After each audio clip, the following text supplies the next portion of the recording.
وہ جو فردوس عاشق اوان سٹائل کے اندر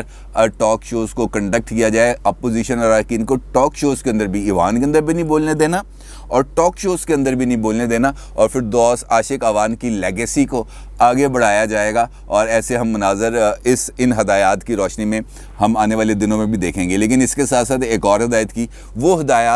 جو ہدایت ہے وہ اپنے اندر ہی ایک عجیب و غریب سی ہے،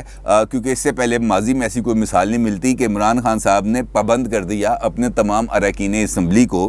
کہ انہوں نے اگر ٹی وی ٹاک شوز میں جانا ہے تو اس سے پہلے ان کو وزارت اطلاعات کی اجازت درکار ہوگی، یعنی کہ اب جو سیکٹری اطلاعات ہیں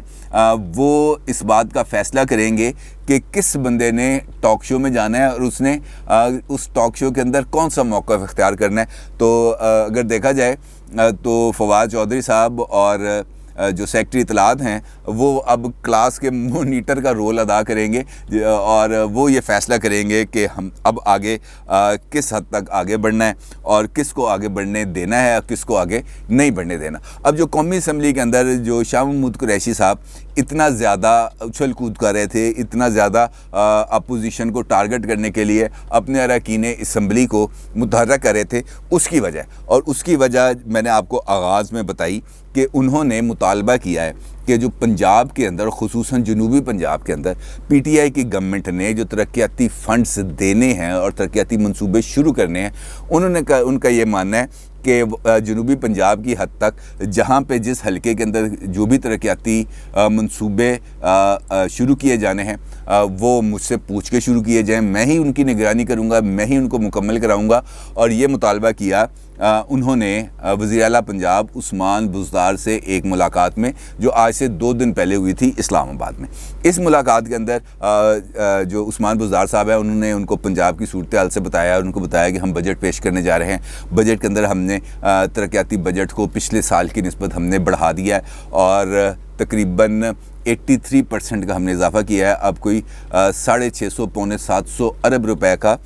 یہ ڈیولپمنٹ بجٹ ہوگا، جس پر پھر شاہ محمود قریشی صاحب نے کہا کہ جناب یہ جو جنوبی پنجاب ہے یہ میری ڈومین ہے،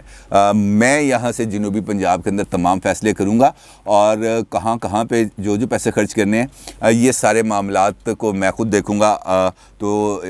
جو وزیر اعلیٰ پنجاب ہے انہوں نے کہا جناب آپ نے اس بارے میں وزیر اعظم صاحب سے بات کر لی ہے؟ انہوں نے کہا جی آپ اس کی فکر نہ کریں، میں خود وزیر اعظم سے بات کر لوں گا۔ عثمان بزدار صاحب اس ملاقات کے بعد اٹھتے ہیں اور اٹھ کے چلے جاتے ہیں وزیر اعظم ہاؤس، اور وہاں پہ بھی ایک اجلاس تھا، شاید میں نے آپ کو بتایا تھا، وہ جو ایک ہنگامی دورہ وزیر اعلیٰ پنجاب نے کیا تھا اسلام آباد کا، تو یہ اسی دورے کے دوران ان کی ملاقات ہوئی تھی۔ اچھا، وہ وزیر اعظم سے ملتے ہیں اور ان کو بتاتے ہیں کہ جناب یہ میری آج انہوں نے شاہ محمود قریشی صاحب سے میں ملنے گیا تھا، اور شاہ محمود قریشی صاحب نے مجھے یہ ہدایات جاری کی ہیں، جس پر وزیر اعظم برہم ہو گئے۔ وزیر اعظم نے کہا کہ وہ کون ہوتے ہیں آپ کو ہدایات دینے والے؟ آپ نے بالکل ان کی ہدایات پر کان نہیں دھرنا، ان کی کوئی بات نہیں سننی، اور جس طریقے سے میں آپ سے کہہ رہا ہوں آپ نے بالکل اسی کے مطابق آپ نے کام کرنا ہے۔ تو انہوں نے کہا جی شاہ محمود قریشی، انہوں نے کہا میں شاہ محمود قریشی صاحب سے میں خود بات کر لوں گا۔ اچھا، جب رات کو پولیٹیکل کمیٹی کا اجلاس ہوتا ہے تو وہاں پہ شاہ محمود قریشی صاحب کو لے کے وزیر اعظم صاحب برہم ہو جاتے ہیں ساری بات پہ کہ آپ نے کہا تماشا پکڑا ہوا ہے، اور آپ کو یہ کیسے، آپ نے مجھ سے پوچھے بغیر آپ نے چیف منسٹر کو کیسے یہ بات کہہ دی کہ آپ یہ ترقیاتی تمام جو منصوبے ہیں اس کو آپ خود لک آفٹر کریں گے؟ آپ کو یہ کس نے ہدایت کی؟ تو شاہ محمود قریشی صاحب نے کہا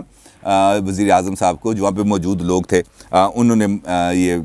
سینہ گزٹ آپ تک میں پیش کروں، انہوں نے کہا کہ جو جنوبی پنجاب ہے یہ میں جہانگیر ترین صاحب سے لے کر آپ کی جھولی میں ڈالوں گا، کیونکہ جہانگیر ترین صاحب نے کی جو میجورٹی سپورٹ ہے وہ جنوبی پنجاب کے اندر موجود ہے، وہ لیا ہے، وہ لودھرا ہے، وہ مظفر گڑھ ہے،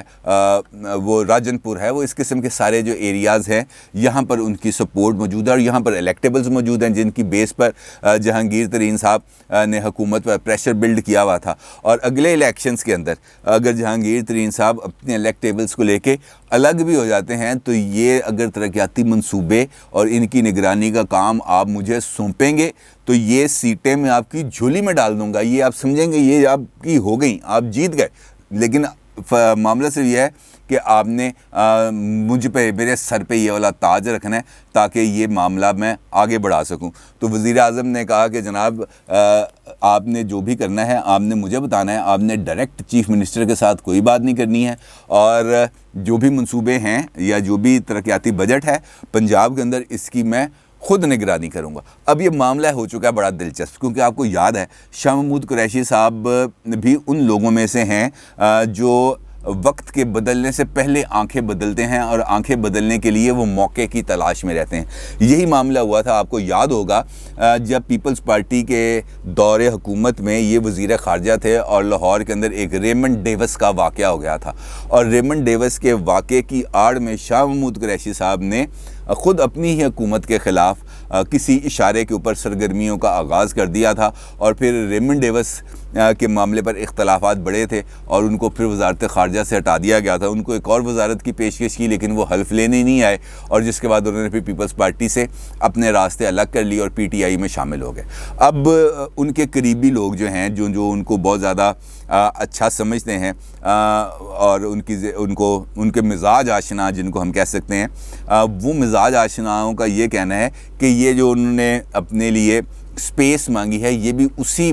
سلسلے کی کڑی ہے, کیونکہ ان کو بھی اس بات کا بخوبی اندازہ ہے کہ عمران خان صاحب نے جو وہ چاہ رہے ہیں وہ ان کو نہیں کرنے دینا. کیونکہ شاہ محمود قریشی کو اگر اتنا رول انہوں نے دینا ہوتا تو کوئی بھی جب صوبائی حلقے خالی تھے کسی بھی ایک سیٹ پہ ان کو الیکشن لڑواتے اور ان کو چیف منسٹر پنجاب بنا دیتے, لیکن انہوں نے اس وقت بھی شاہ محمود قریشی صاحب پر اعتماد نہیں کیا تھا. اب یہ جو ترقیاتی بجٹ والا معاملہ یہ بھی وہ ان کے سپرد نہیں کریں گے, اور شاہ محمود قریشی صاحب اسی آڑ میں اپنا ایگزٹ پلان کو پلان کریں گے اور ایگزٹ پلان کو ایگزیکیوٹ کریں گے, یہ ان کے جاننے والوں کا کہنا ہے. لیکن اب آپ کو پتہ ہے کہ پاکستان کی سیاست کے اندر کوئی بھی چیز حرف آخر نہیں ہوتی, لیکن اس اجلاس میں جو شاہ محمود قریشی صاحب کو کھری کھری وزیر اعظم نے سنائی, وہ واقفان حال یہ کہتے ہیں کہ اس وقت ان کے جو تاثرات تھے شاہ محمود قریشی صاحب کے وہ دیکھنے والے تھے, اور وہ ہونے بھی چاہیے تھے, کیونکہ وزیر اعظم کی ڈومین کے اندر جب وزیر خارجہ گھسنے کی کوشش کریں گے تو پھر اس کے نتیجے تو یہی ہوں گے. کیونکہ یہ بات بھی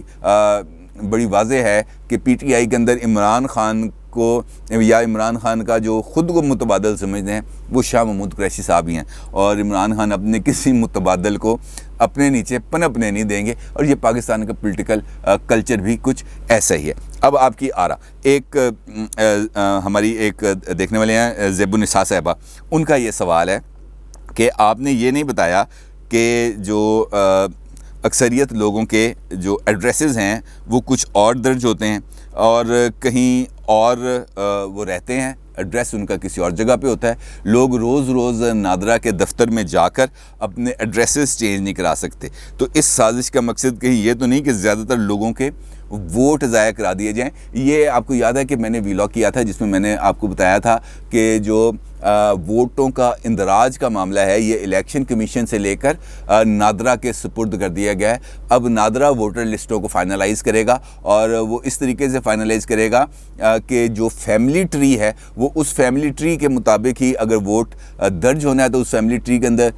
ووٹ درج کر دے گا, اور اگر ووٹ کا اخراج ہونا ہے تو وہ فیملی ٹری سے اگر خدا نخواستہ کسی کا انتقال ہو گیا ہے تو وہ فیملی ٹری میں سے اس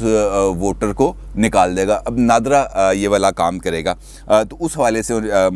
محترمہ زیب النساء صاحبہ کا یہ سوال ہے. بات آپ کی ٹھیک ہے کہ لوگوں کے ایڈریسز وہ نہیں ہوتے جو انہوں نے عموماً اپنے شناختی کارڈ پر لکھے ہوتے ہیں, کیونکہ یہاں پر زیادہ تر لوگ رینٹڈ فیسلٹیز میں رہ رہے ہوتے ہیں, اور آپ کو پتہ ہے کرایہ دار تو آج کل اب ماڈرن دور کا نومیڈ ہے, کبھی اس جگہ کبھی اس جگہ, جہاں پہ بھی اس کو مناسب رہائش ملے گی وہاں پہ شفٹ ہو جاتا ہے. تو وہ ہر روز ہر سال 6 مہینے بعد 2 سال بعد اپنا جو ایڈریس ہے وہ چینج نہیں کرا سکتا. تو جس طرح میں نے آپ سے گزارش کی کہ اب ووٹر کا جو اندراج ہے وہ اس کے فیملی ٹری میں ہو جائے گا. تو جہاں پہ اس کا فیملی ٹری بنتا ہے وہاں پہ اس کا جا کے وہ اپنا ووٹ کاسٹ کرے گا. اور مثال دے رہا ہوں کہ اگر ایک بندہ لیا میں رہنے والا ہے اور وہ ملازمت کے لیے لاہور آیا ہوا تو اس کا عارضی پتہ لاہور کا ہے, پرماننٹ پتہ اس کا لیا کا ہے, اور یہاں پر جو ایڈریس ہے وہ بار بار چینج ہو رہا ہے. تو جو اس کا لاسٹ ایڈریس ہے لاہور ریزیڈنس کا اسی ایڈریس کے اوپر اس کا ووٹر لسٹ میں اندراج ہوگا. ادروائز اگر اس کا لاہور کا ایڈریس ختم ہو جاتا ہے تو پھر واپس اس کا جو فیملی ٹری ہے لیا کا وہ ووٹ وہاں پر شفٹ ہو جائے گا, اور پھر اس کو اگر اپنا ووٹ کاسٹ کرنا ہے تو پھر لیا جا کے وہ اپنا ووٹ کاسٹ کرے گا. تھوڑا سا مشکل ضرور ہو گیا معاملہ, لیکن اگر اس معاملے کو صحیح طریقے سے دیکھا جائے تو شاید زیادہ بہتر اور ٹرانسپیرنٹ ہو جائے. اپنی رائے کا ضرور اظہار کیجیے گا. آپ کا بہت شکریہ. اللہ حافظ.